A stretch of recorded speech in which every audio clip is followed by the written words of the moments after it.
Hey guys, we're just going to get started. You can come over and mingle as you will.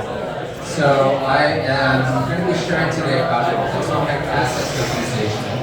And so this is something that I have been highly critical about in terms of crypto. In fact, I've been a big skeptic of crypto. How many, again, a very common question we all ask each other is, how long have you been in crypto, right? And I never know how to answer that question. So the reality is that I've been in crypto since 1998. So I was in American Express, and I was in charge of e-commerce and the internet. I was basically teaching them how to think about the internet. And I was looking at all kinds of payment technologies, and one of them was called DigiCash. And DigiCash is actually developed by David Chong, who is one of the fathers of blockchain. He wrote a paper in 1983 in Berkeley, in my alma mater, and Go Bears, that's right. And it actually has the foundations for crypto and blockchain. In fact, it has everything that blockchain has except for proof of work. So this is back in '82. So he started DigiCash in 1990, and by 97, 98, he had raised funding during the dot-com era and was pitching it all around to all the banks. And he came around to American Express in New York, where I was, and we met, and I basically thought, these guys are not ready. They have technology, but they're not ready to go to market. The demand is not there. I was backpacking after I quit Visa in 2008, and my friends were telling me about this paper by this guy Satoshi, and I basically ignored them for a year, and finally got around to reading the paper in 2009, and so I thought there's way too much computational power needed to process payments. I'm a payments guy, used to processing billions of payments every day, so this doesn't make any sense. I struck that idea, and then I was recruited by R3 to join them in 2016, and they were the first big ICO. Actually, they raised $107 million in early 2017. So, being the skeptic that I was in 2016, they asked me to figure out what to build use blockchain to build. They told me all about this paper by this guy named Vitalik, and I just kind of got to the formulas and said, this is way too much math, and I don't think it's going to actually do anything in the real world anytime soon. So I kind of ignored it for a long time. So my history with blockchain is that I've been a skeptic for a good 25 years. And I think that technology looking for a market is, the default is always to say no when technology is looking for a market. And actually, I think I made the right call, except for buying Bitcoin a little late. I bought it in 2013. So that's kind of late, given I read the paper 4 years earlier. But I think, except for the fact that I was late, I just think that in general we should avoid technology looking for a market. But in the last few years, I've finally come around to the idea that Ethereum can actually do something, that blockchain can actually be a utility for something. And when I think of something, I'm thinking real-world applications, right? So my criteria, when I saw all of this stuff that was being built in the last 5 years or so, is that most of it is tech that doesn't really have a mission in the real world, okay? Being libertarian and all is all great, but that's not what real world people are looking for. So I even made a speech. I was doing a keynote in 2014 at this particular conference, and I got a lot of people who agreed with me when I said my main point was that crypto is mostly just speculators, academics, and organized crime. And again, this is technically before the Ethereum white paper and all, so it mostly was, and arguably it still is. In the last 8.5 years since I made that keynote, literally we still have FTX and so on. So most of it is still true. So I think we can turn the corner. I think I would like to turn the corner, and I'd like to do so today. I think that there is a real-world application. There's actually 3 I'm going to talk about. I'm going to focus on one of them today. So, in my opinion, crypto is made for these 3 things. Payments, which we will touch on today, but really our focus will be asset tokenization. And then there's DeLaw, which I won't talk about today, but I'll touch on it briefly because it's related to asset tokenization.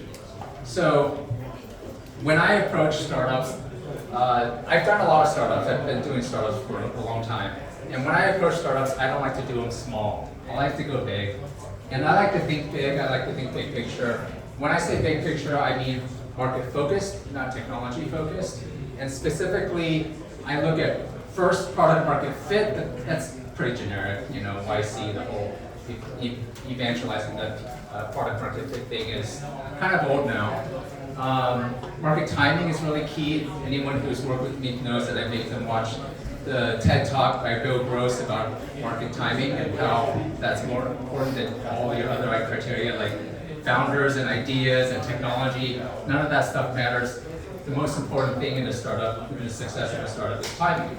But what I don't talk about, and I'm going to talk about today, is I'm going to talk about roadmaps, industry roadmaps, and that's what I mean by market perspective. I'm guessing not a lot of you have built entire industries before. And I have. I've built, I would argue, 1 or 2 industries already. Payments is my forte, and I know it pretty well. I know it from the ground up. And so I'm going to shed a little bit of light on how I figured out how to build the payments industry and enable it to be used by billions daily. And I'm going to try to apply that framework to blockchain and what we can do and how we can use blockchain to actually change the real world.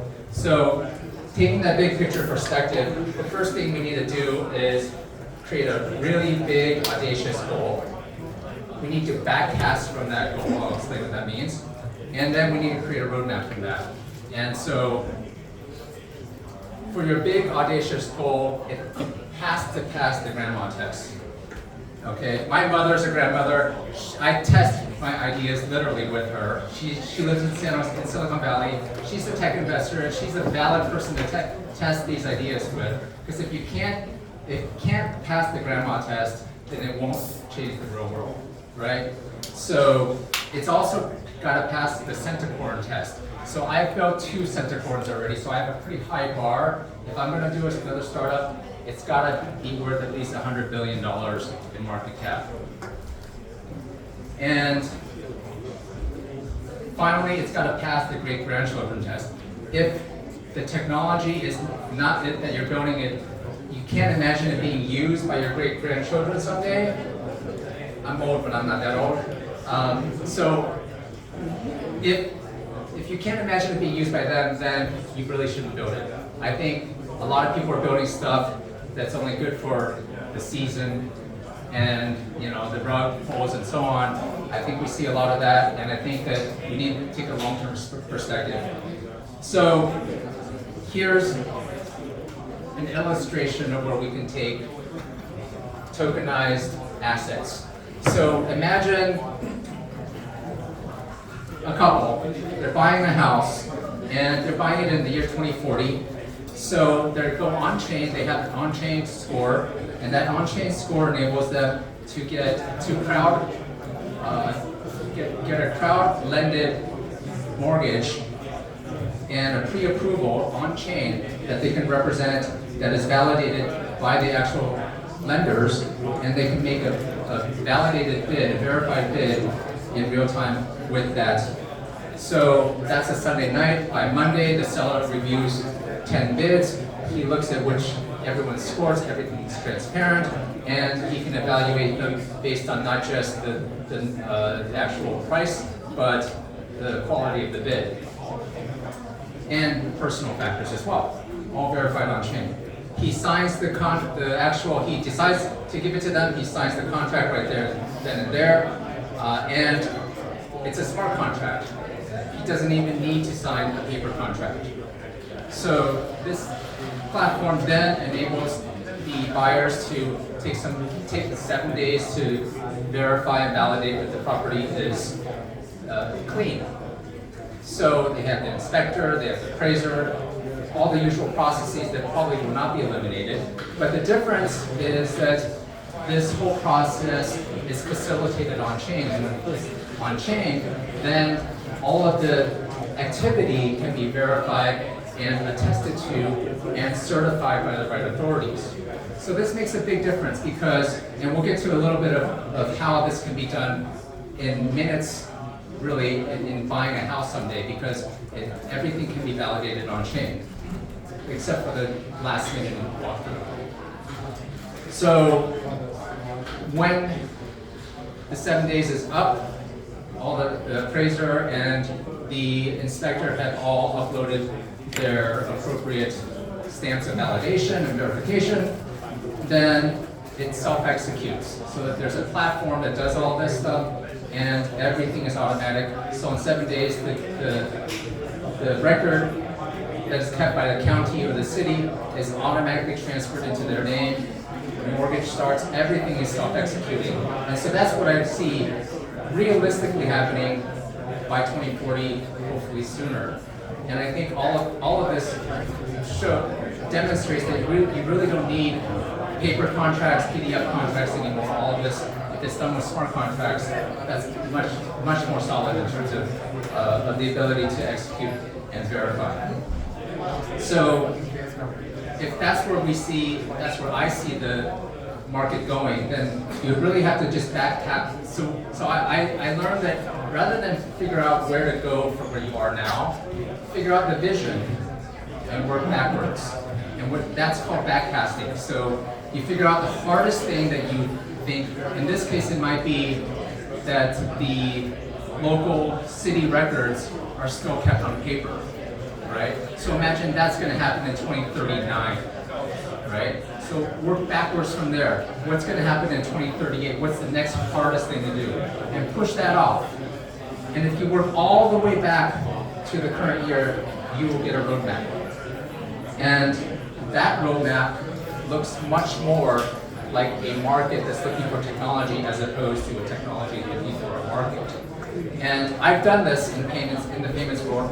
I've also struggled with the opposite. So whenever I join startups, it tends to be technology looking for a market. I was in a Silicon Valley Draper Fisher Jurgensen startup. We did wallets. We were the leading wallet player in the dot-com era.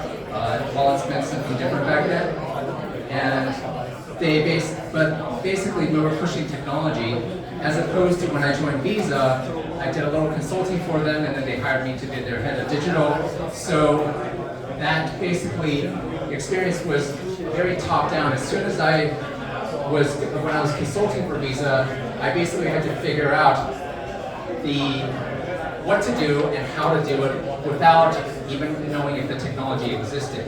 So I literally went, you can see this is my record, on Amazon I bought Applied Cryptography in March 23rd, 2001, and I read it backwards and forwards, and honestly I think it impressed the hell out of them, because that's one of the reasons they hired me to be head of digital for them. And then I applied both the technology framework as well as the business framework in developing a patchwork of solutions that basically patched up all the parts of Visa that enabled a consumer like yourself to shop safely online. So that's not technology looking for a market. That's looking at all the gaps that we have and patching them up. And so I'm looking for technology that does that. If the technology doesn't exist, I have to build it. I remember I had a RSA report that was this thick, and basically I was in charge of figuring out how to make sure that Visa is going to go on and enable online shopping and online payments without any big problems. As simple as that. Fraud, phishing attacks. Phishing attacks didn't occur yet, and I literally had to invent ways to prevent phishing attacks, and I patented a bunch of stuff. And that's really what we were doing at Visa. We're figuring out how to find or build the right technology to do what we want to do in the real world. And I don't see a lot of people doing that right now. I see them completely doing the opposite of technology looking for a market as opposed to a market looking for technology. So if we're going to figure out asset tokenization as a brand new industry, let's make sure that we look at it from the perspective of a market looking for technology. So the roadmap that we go will have to be a good 7 to 10 years minimum. I'm usually 10 to 15 years ahead on new ideas, and that's a problem. It's not good. Because if you're too early, you can't last the VC life cycle. So, the VC life cycle is that you have to have some kind of return within every 18 months, right? Some kind of progress. And if you're working that far out, it's just not possible. So, rather than focus on what I can accomplish in every 18 months, I tend to focus on selling the entire vision and the roadmap to get there. And VCs do love that. They want to see something big, something that will change the world. And so, in the case of asset tokenization, this is what I've come up with. I call it the 10D framework, and it's a new framework. I came up with it just in the last few days. So you're going to be the first to hear about it. So let's dive in. So on this framework, we've made some progress on this framework already. You can see that distributed ledger is the first one. And for the most part, we can do everything in the first phase of the roadmap. But let me define what it is not. Because a lot of people say they do asset tokenization, and they've been doing it for 3, 4, 5 years in terms of real estate, gold, USDC. All these things are assets that are tokenized. What I'm talking about is atomic asset tokenization and not rebirth of an existing asset. So I'm talking about the origin and the issuance of the original asset. So I'll give an example by talking about payments. In the payments world, there's a conversion from analog to digital. So how many of you guys have actually used this device? Jason, nice. JC. Good. Okay. So 4 or 5 hands out of like 100 people here. Yeah, that's about right. So last time I used one of these, I was going back to New York, my office in New York, and in a taxi, and I ran out of cash, and so yeah, I actually had to zip-zap my card and use this thing. So this is analog going to digital. You all know what digital is. So back in the days when we went from analog to digital, I was in charge of figuring out all this patchwork of stuff. I just mentioned the Visa, and one of these patchworks of things was to tokenize the card. So you guys all shop on the internet today, and you don't realize it, but your card is a token, and it's an account number, right? It represents your account, but your card number is also tokenized by the merchant using a standard called PCI, which was originally CISP at Visa, which is something that I managed. And so that whole thing is, so today there's billions of cards that are already tokenized and used broadly, and in fact it's the most tokenized item in the world today. And those of us who are doing crypto are thinking, hey, this is cool, we're doing something new. But really, this whole process started 22 years ago at Visa. So that is not atomic tokenization. Atomic tokenization is using a USDC in making a payment, because that's actually, it's not riding on the rails of something else. So, of course, Visa and MasterCard has its own rails, but it's still, it's not using tokenization. We can talk about what I mean by the rails. So these startups these are the biggest startups in the past 10, 15 years, right? All these guys are massive. And in crypto, there's even, I think these guys raised $500 million from having Snoop Dogg. But they're really just riding the rails of Visa. None of them could have made what they did without the riding on the rails of Visa and MasterCard. So they weren't actually innovating, they were just another patch that was a gap that they filled. A payment gateway is just a gap because the acquiring bank didn't actually build that technology to connect to the internet, so Payment Gateway had the opportunity to step in and build a business off of that. It's a patch. It's not a complete end-to-end solution. So Web 1, Web 0, which is Visa, MasterCard, Web 2, these icons up here, are just patchworks of patch upon patch upon patch. And what I think needs to happen is to start over. And I suggested this at Visa, but nobody would go for it. I think, again, I was too far ahead, 10 to 15 years ahead, and nobody wanted to hear anything about it. The good thing is that we have some rails that are being built, and those rails are DeFi. And you see it every day with exchanges, with Uniswap, and you can see that the rails are working, and it's proving that it's working. And there are some chains like Ethereum that are absolutely solid and stable. So what this means after a few more years of this is that these rails can be trusted for atomic asset tokenization, for real world stuff. And that's the beauty of what I see happening and why I think this is the right year. 2023 is the right year to start working on asset tokenization. Because if you had started earlier, these rails, you'd be waiting too many years for the rails to be ready. But the rails are being proven to be ready now. And so now we can start to use this stuff for some real stuff. So the other thing I want to mention about asset tokenization is that when you go on chain, everything is transparent, and of course you guys know what that means. You're in crypto. I love this movie. You guys have all seen it, Big Short, right? So this is one of the better lines in the movie. Your companies don't verify the mortgage applicant that the mortgage applicant has income, and of course this guy and this guy are basically saying they offer no income mortgage applications, right? You don't have to have any income, they leave the form blank, and you still get the mortgage. So the problem here is transparency. The person who eventually buys that mortgage has no idea about the documentation behind it, or the person who is actually applying or anything. There's a lack of transparency, and that's what caused the great financial crisis. We can avoid that, and that kind of impact can impact the lives of our children. This is the kind of impact that I'm talking about. It can make their lives a lot easier. And of course, you know, it's a funny line to say that, you know, they're just bragging and they're not, but it's really something that I think is a real market opportunity. I'll start to explain why out of the 10 here, there's one towards the end that is by far the most important value point and the value creation point of something. All these things are stepping stones to something right here. Okay, so number 2, permissionless. I'm not going to spend a lot of time on all of these steps. I think you guys, I don't need to explain DAOs and permissionless and governance. This stuff is pretty mature, and it's another step that we've made it through in terms of crypto.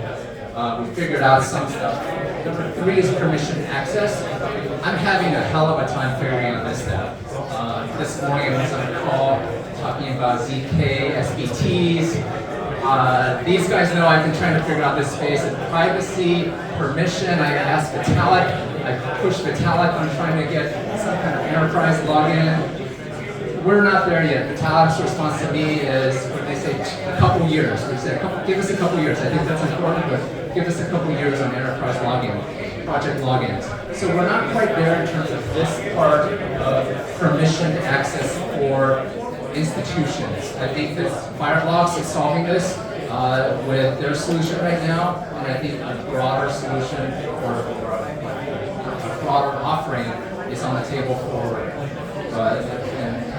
and available to be made by others. So the other thing that we're doing, I'm speaking in terms of, I represent ETHSUN, and we've actually been building Token Table. Token Table is our cap table, token table management platform, and the way I see it is that everything that I'm talking about today is going to be managed by Token Table someday, right? All those payments that the mortgage was making, all of the tracking, all the verification, everything will be done by Token Table. So fits right into this entire roadmap is what we plan to build. Just put it that way, and it will be called Token Zero.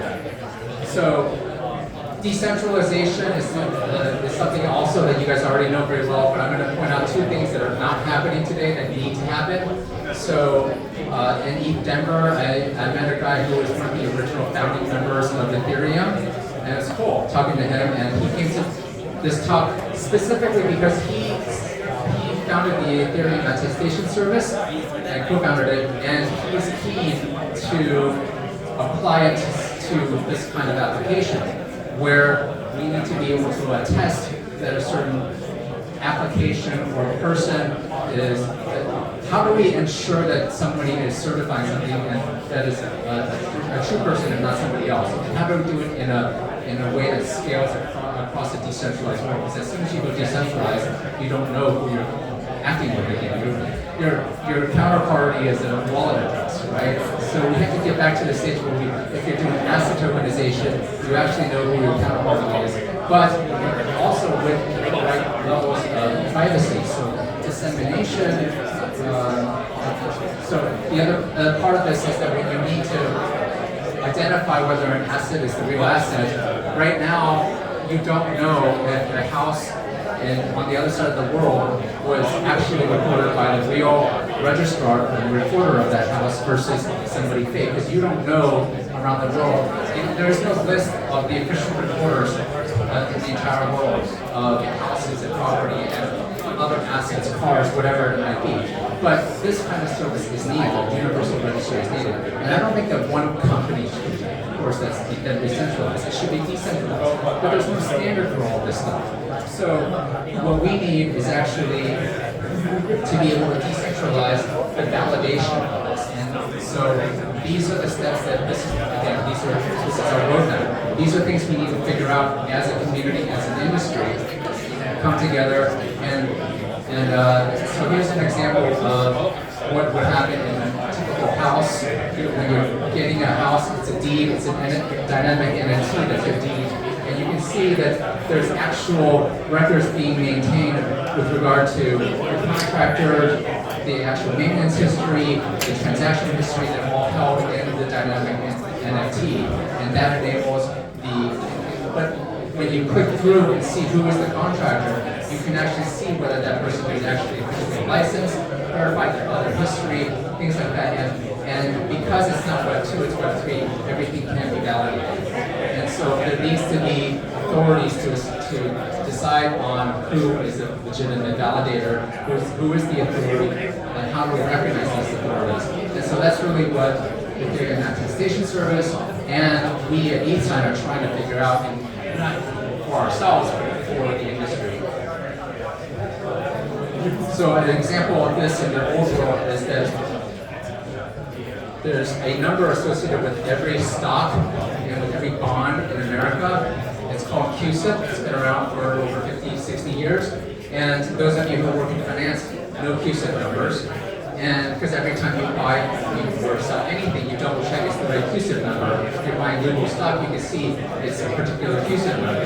So that's a token. In fact, this is one of the simplest forms of token that's been around since 1968. So in the same way, we need a way to create that token of a valid asset that's now being recorded and tradable on chain. And so how do we do that? We actually, so I made a founding member call for codes. I'm calling it codes.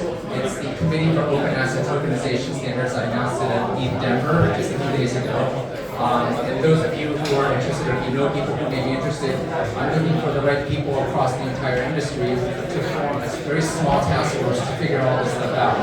So that's what I'm up to in my daytime.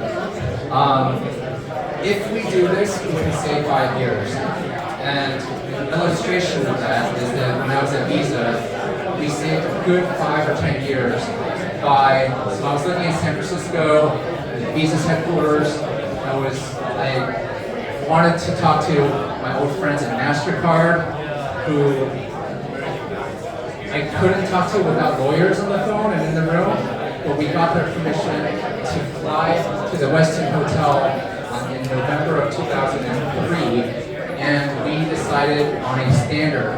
They would use 3D Secure instead of their protocol, and that one decision alone saved us at least 5 or 10 years of battling out in the industry. And because of that, e-commerce adoption accelerated by a good 5 or 10 years around the world, outside the US, where every time you now shop online with and do an SMS verification, you know it's this. So that whole thing saved 5 or 10 years. We need to do the same thing for crypto. We need to come together as an industry, a few smart people, get in a room together and decide which one of these, how to set the standards for registry, attestation, things like that. The next step is dissemination of the dividends. Royalties, this is a good example of NFTs have proven that if you're selling art, you can actually earn the royalties on subsequent sales. That's terrific. That's a novel thing that Web2 couldn't do. And I think other projects are doing this. My friends at Citadel are doing tokenized real estate, and they actually, the key difference is that they actually pay the rent. They can pay the rent to the token holder. And so those are examples of dissemination of the actual profits and dividends and rents. And that's something that tokens can do very well. And it's also something that I think is not that hard. I think we've made a lot of headway on this, especially with stablecoins. So the next big thing is embedded compliance. So when you trade a token, so let's say that you're trading stock in a company. Let's say that token represents one share of stock. Let's say it's a Singapore company. And when you trade that token, you actually are trading the actual equity that's recorded. You guys know in Singapore we record everything with the Singapore government in ACRA. And that ACRA process requires a corporate secretary, it requires manual paperwork, it requires SingPass and corporate pass, and all kinds of, and you end up paying about $300, $500, sometimes $1,000 just to do a transaction with a private company, right? So it's rather difficult. What if you could just trade a token, swap a token, a private swap? You can do a Uniswap if there's enough liquidity. So this could be a dynamic NFT of and this is at the atomic level where a private company actually issues tokens. So this is a project that I am starting. I've been working on this for a couple of months, and so the reason this is so powerful is because you know I'm a geek when I have a favorite economics professor, and my favorite economics professor is this guy. So Ronald Coase developed a theory of transaction costs. And basically, what it says, this is 1937, but what it says is, I've spent my whole life applying this theory, because basically, every time we interact with each other, as a company, as an individual, we have transaction costs. If you use a Visa card, it costs 3%. If you buy a house, a car, anything, there's paperwork. And those transaction costs add up, especially for companies who need to hire lawyers to protect them, who need to hire lawyers to do all the paperwork. And so crypto eliminates, technology brings those costs down, but crypto is able to bring those costs down to close to zero. And that's the beauty, and that's something that couldn't happen with Web2. And if you do that, then it creates a new dimension of competition and value. We'll talk a little bit about what happens next. But the other thing that I will mention in the context of embedded compliance and DeLaw is that competition used to happen between companies. In Web3 competition, we now call it projects. But I think there's another dimension that it will happen, and it's Singapore Inc. versus Dubai Inc. versus Delaware Corps. And you know what I mean. BVI came in. I think these guys have lost, if you know what I mean. In the last few weeks, in the last 2 weeks, Switzerland lost. If you guys follow this very closely, there was a swap between how they prioritize the debt over the equity over the debt. So it's a huge piece of news. So I think just from that one thing, if you follow banking closely, that Switzerland can no longer be as trusted as before. So because of that, I actually think, in my opinion, that Singapore will win the jurisdiction competition in terms of being the jurisdiction of choice for crypto companies to register and go legit, which they will do in the next 10 years. So I mentioned that I'm working on something with regard to private company tokenization. This is the project. It is the first time I'm sharing it publicly. I've shared it with a lot of people. I think a lot of you in the room have heard about it before. When I'm talking to a lot of the biggest institutions in the world, certainly the ones in the country, and the key people in the industry, and organizing what will be a multi-year project to actually tokenize private company shares here in Singapore and or in other key jurisdictions. Again, it has to be government-led, that will enable us to do so and register the actual companies with tokenized shares, so you can do what I just described. You can trade the tokens and then effectively own the shares without having to do all that paperwork manually. So that is one of the first steps that I think it will take a few years to prove that it works. The technology works, but the rest of it, the processes need to be built. But once they're built, we're off to the races. I think that none of us will see these old corporate secretarial processes anymore in a few more years if we can get this going. And it will change the world in different ways. The biggest way is coming up number 8. Let me touch on number 7 first. Number 7 is a very simple concept. I believe, so anyone who's worked with me on startups will hear the same thing from me. When we have a pricing discussion, I always have a super simple answer. We're free. We will always be free. We're free forever. And that's our business model is just to get paid. The reason I believe in this is a very simple economics concept, which you guys all studied in school. Marginal cost equals marginal revenue. And what happens in crypto, as we've discovered, is that's our actual transaction cost. That's the marginal cost. So if we charge more than that, we will lose. So this guy said it best. Anytime you're making money, somebody else can come in.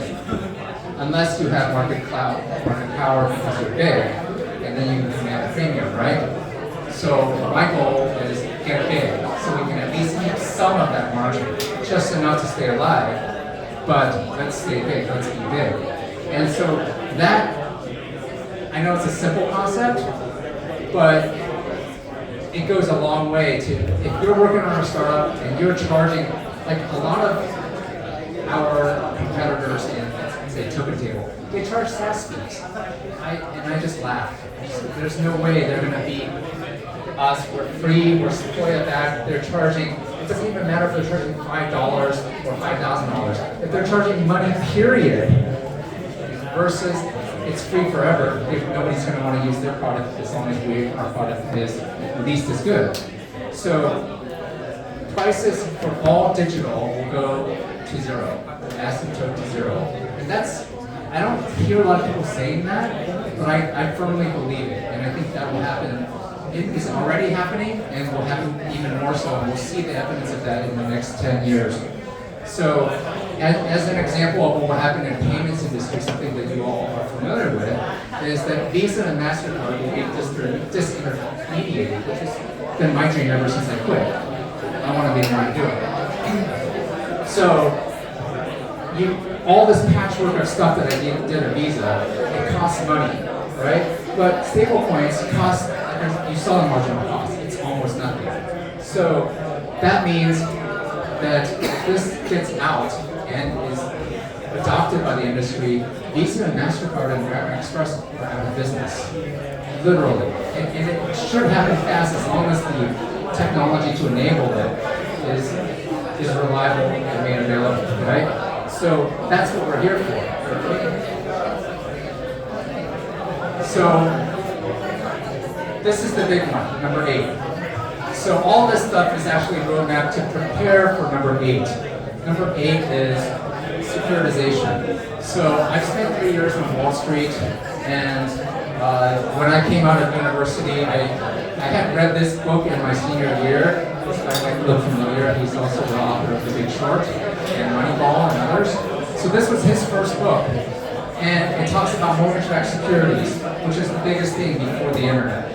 And so all of us went into mortgage-backed securities who wanted to go into something cool, and the result is actually a lot of good stuff coming out of it, but the worst thing that happened out of mortgage-backed securities was the 2008 great financial crisis.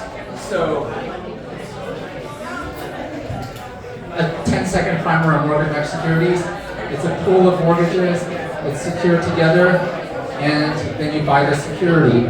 And if the cool part, if you do this on tokens, then everything becomes transparent. So I spent 3 years of my life trying to figure out how to take analog to digital to actually track the performance of loans. Like if somebody doesn't pay on a given month on any given loan in Ohio, it would take. It used to be on paper, and then we moved it to tapes, and then we moved to CDs, and then bulletin boards, and finally the internet. It was a pain in the ass. And we had to build the initial databases for all this stuff. And nowadays, when mortgages trade on this stuff, it's all digitized already, but it's not tokenized, and it's not on-chain. And if it were on-chain, the transparency would be much, much deeper than it is today. And that's a huge thing. It causes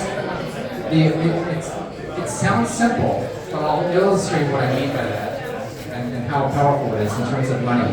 So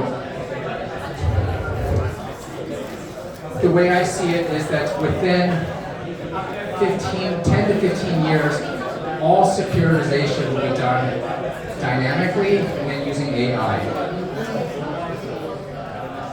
And that sentence alone is probably worth a centiform or 2 or 10. So if you want to build something that's going to make a big difference in people's lives and do it the right way again to prevent the next financial crisis and provide transparency and liquidity and the ability to get zero cost, zero margin mortgages, basically the entire financial market will also be zero cost, right? Banks. So what's going to happen is, let me illustrate graphically what I mean. So today, each one of these is $100 billion. Okay, it's a centiform. All right, each one of these squares. So we're at about $1.3 trillion today, if you round up, I think. And at our peak, we were a little bit more, twice as much. In cryptocurrency, if you look at actual coins and banknotes, this is paper. That's how much it is. It's pretty decent, right? Already comparing to the U.S. actual paper money and coins. But if you add in the central bank balances, this is what it looks like: U.S., China, Europe, Bank of Japan. These are the 4 biggest regions.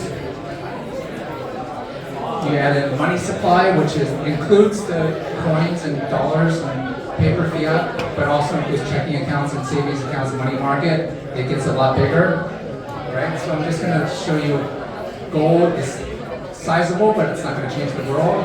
It's been there and it doesn't grow that much. You have to mine it.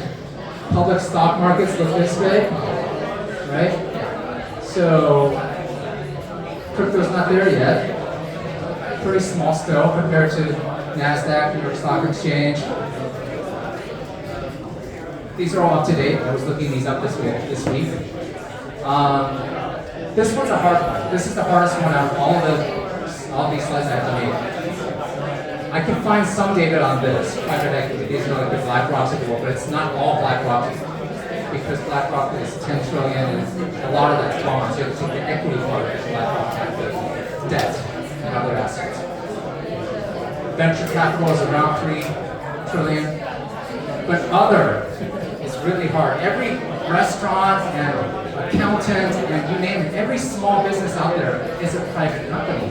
there's no way you can value all of that stuff. So I had to ballpark this one. Okay, it's a pretty wide ballpark, but I believe that did some decent calculations. I think that's what it was. Government debt is this big, pretty big, not surprising. Government debt is growing, it just keeps growing. Non-financial corporate debt is pretty big. So debt's pretty big. Look, this entire page is just part of the debt. Financial sector is pretty big in terms of debt. Household debt is decent, not as big as some of the others, but pretty big. Real estate, now we're talking about hard real estate assets, right? Farms, agriculture, 35 trillion total globally. Commercial real estate, right? Buildings, skyscrapers, factories. Residential real estate, pretty big, right? Not surprising that it's pretty big, right? Think about your own assets, it's pretty big. But this is the key part. So nothing should have been surprising there. Nothing was surprising to me when I first saw it. This is the surprising part. And I should know this because I spent an entire 3 years of my life working on collateralized debt obligations, CDOs, right? Do you guys remember this part of the movie? Remember this guy? Who remembers this guy in the movie? Yeah, you guys know. All right? So, he's explained to him what a CDO is. And I need to explain this to you because you need to understand that the same thing will happen with tokens. And this is the inflection point. So, the CDO A, it has parts of CDO B. CDO B has parts of CDO A. They both go into CDO C, so the CDO C is called synthetic, right? The actual mortgage hasn't changed. It's still the same mortgage. It's still the same house. It's just being traded and traded and traded and multiplied. There's a multiplier effect, right? They're just betting and betting and betting. So Mark asked, how big is this market for it? And the answer is 20 times. So I went and looked it up. The movie was made, it was written in I think 2013 or 14. It was filmed, it was released in 2015. I looked it up in 2022, today basically. What is it now? December 2022. It's 12.4 trillion in terms of the first number, okay? Which is, we call it the gross market value, which is the value of those mortgages, the actual houses and the mortgages themselves, right? So, watch carefully. This is how big it is. This is the multiplier effect. This is the opportunity we have in asset tokenization, right? That's the first page. Second page. Third page. Fourth page. The actual number is 43 times. I figured this out early this morning, okay? That's $532 trillion of derivatives. Derivatives just didn't exist. When I graduated from school and we started working on mortgage-backed securities, we started working on the very first ones. I used to be the expert on Wall Street for the collateral performance behind private label mortgage-backed security derivatives. I know that's a mouthful. The easiest way to say that is I was the first Michael Burry. All right? That's it. I know this stuff. This stuff didn't exist when I came out of uni. And now it's this big. I'm old, but I'm not that old, okay? What's gonna happen in a very short amount of time as technology accelerates is that there's going to be a $1 quadrillion total aggregate pool of tokenized assets at the atomic level by 2040, and if I'm right, probably a lot sooner than that, 2035 maybe. Probably not a lot sooner than 2035 or so. But it's going to be exponential. And in terms of changing the world, this stuff's going to change the world, right? It's going to be what I will politely call the last step in the roadmap, which is the collapse of tradfi. We've started to see that tradfi can collapse. We've seen a few banks, including a globally significant bank, collapse this past week. So it's quite real. You guys can see it. But what happens when the margins for every bank drops close to zero because of number 7? and they're not making money because crypto can charge close to zero on everything. Spreads, interest rates, everything is basically there are no margins for the banks to make anymore. What happens? The banks disappear.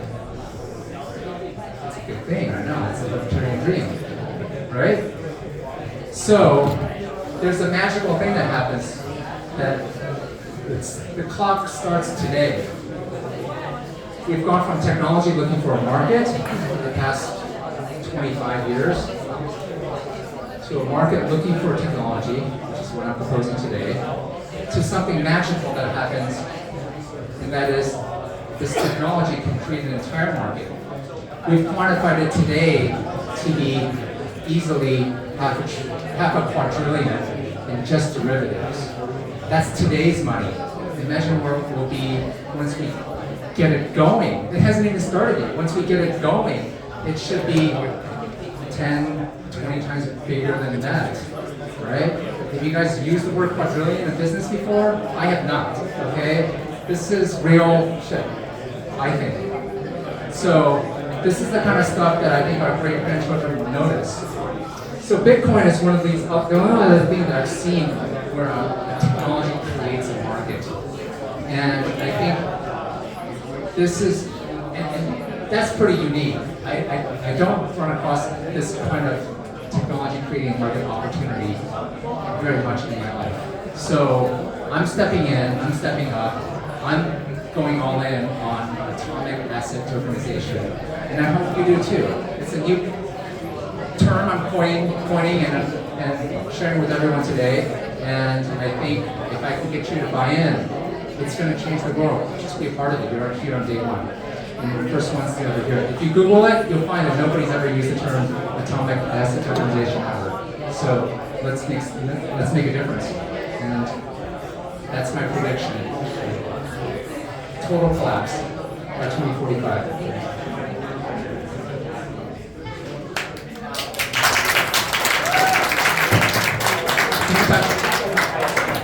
Ping me if you want to join me. Yeah. So when you talk about the $539 billion,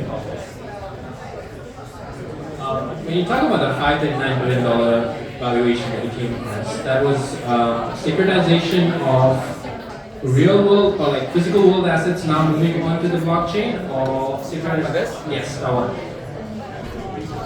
And the question is, what is that? What are the assets and how are they? What is this?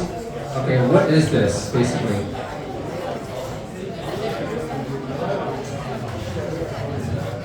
I think it'd be funny if I showed you the clip. Because you should go back, you can watch it on YouTube, you know? Just watch the clip on YouTube and you'll learn how this turns into that. It's the CDO story, it's this thing here. So if you're wondering, what is this? It's all this betting, and they have Selena Gomez explain it, or the professor. It's kind of funny, the way they do it. They're just betting on bets. It's corny. The movie makes it look hilarious. They have a queue of people betting on the betting. Oh, I want to bet that she's going to win that. She's going to win that bet. She's going to win that bet. It's like ridiculous. But yeah. So I can't change human nature, or for that matter, AI and securitization that will happen 10 or 20 years from now, right? What we can change is the transparency of those bets, right? Right now, those are opaque bets. So if I were the buyer of those, I have no idea that this has already been traded 1,000 times and I'm the last in the queue, right? But if the algorithms and the platforms are built right, then my AI should be able to tell me, don't bet on this because you're the last in the queue. This has already been traded so many times. Forget it. If the interest rates go up or down this much, which they could based on this AI algorithm, then you're going to be out of money. So those things, I think, I'm projecting ahead what these platforms will do, but they're also going to protect the retail investor. So that's my bet. My bet is that the platforms are not one-sided. The platforms are smart, both sides. So, I mean, they're just going to calculate the actual odds, right? So that is the actual number of mortgages. That's the actual mortgages in real life. But this is all the bets made on the mortgages. That's what it is. Just betting.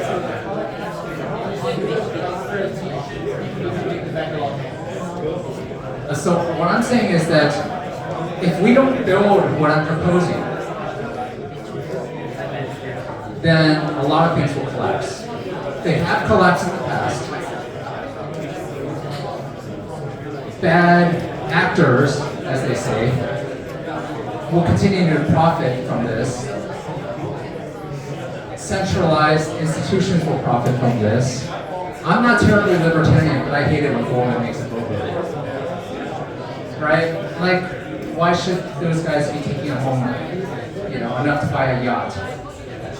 Why?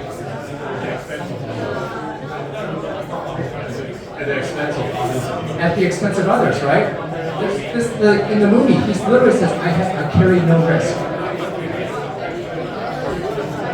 I guess the follow-up question of what he's asking is that if it's information asymmetry that's resulting in a lot of people making those bets, does the transparency actually disincentivize people from making as much bets on the things because the transparency reduces the information asymmetry? And then information asymmetry may be a reason why the market is so large because people have no idea how bad the bets that they are. So information asymmetry is a huge problem because we can't. So we've already launched Token Table, and we already know that privacy is a problem. People don't want to use Token Table because as soon as they use it right now, with tech, as we all know, it's public, right? So that's the reason why Nansen exists, right? You guys are great at figuring out transparency, but people don't like it. And they're going to actually, and their technology is going to be, that are built, and are being built, I don't think they're there yet, obviously, we'll also be using them.